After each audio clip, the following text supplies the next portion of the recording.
اور ایسے لوگ کہ جو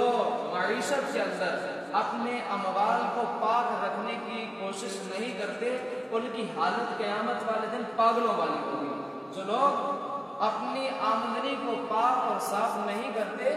ایسے لوگوں کی حالت قیامت والے دن پاگلوں کی طرح ہوگی۔ جیسے اگر دنیا میں کسی نے جناتی مریض کو دیکھا ہو نا، جناتی مریض کیسی اس کی کیفیت ہوتی ہے، یہ حالت ہوگی سود کھانے والے کی حشر میں۔ رب تعالیٰ ارشاد فرماتا ہے الذین یأکلون الربا لا یقومون الا کما یقوم الذی یتخبطہ الشیطان من المس۔ قیامت کا دن ہوگا، حشر کا میدان ہوگا، اس میدان کے اندر ایسے لوگ کہ جنہوں نے دنیا کی زندگی سود کھا کے، سود لے دے کے گزاری ہوگی،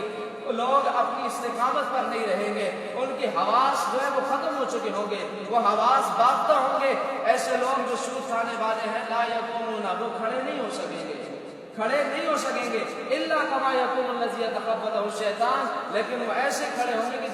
جیسے کسی شیطان نے مس کر کے اس کو حواس باختہ کر دیا ہو، اس کی ہوش اور حواس قائم نہ ہو۔ ایسے لوگ جو اپنی آمدنی کو پاک اور صاف نہیں رکھتے، ان کا حال قیامت والے دن ایسا ہوگا